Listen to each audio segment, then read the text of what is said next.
This lesson is about refrigeration gauges and their relationship to the pressure temperature chart. Here we see a set of typical gauges that you would have on your manifold gauge set. Yours may be a little bit different with a few more rings here, but they all work in the same manner.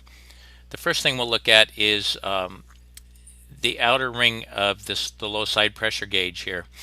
It goes from 0 to 500 psi. Its working range is 300 psi. This is the pressure portion of the gauge, and it does indicate the pressure of the refrigerant when it's connected to the low side pressure port.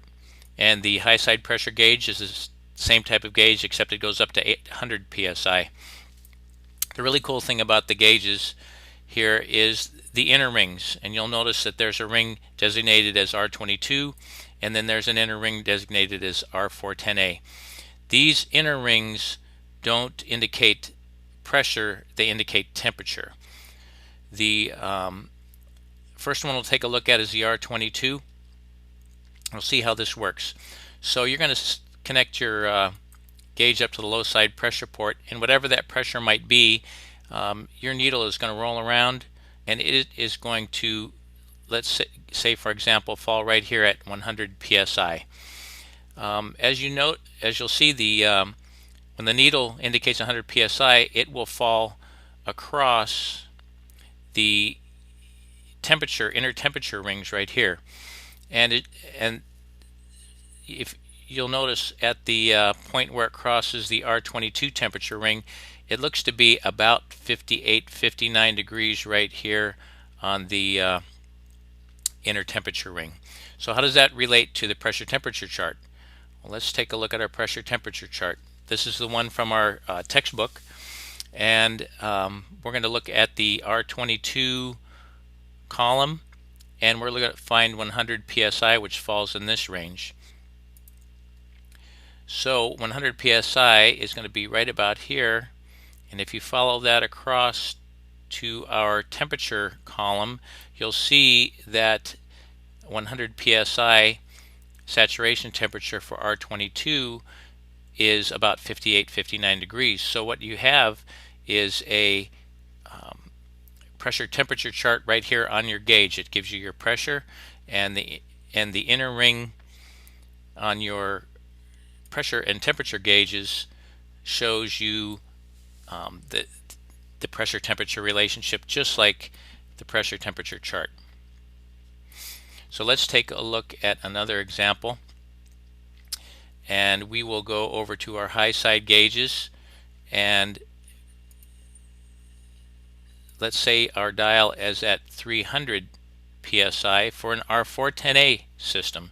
Now the R410A system, the R410A ring and temperature ring is indicated by pink, so we will bypass or overlook the R22 and we'll go down here, and you see that it falls right at about 96 degrees on the R410A temperature ring. Let's go take a look at our chart again.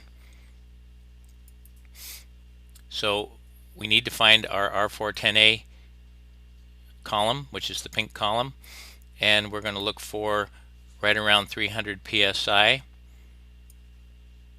and we follow that across to the temperature column, and we're right there at 98 degrees, and you'll see here that we're pretty close here on the gauge.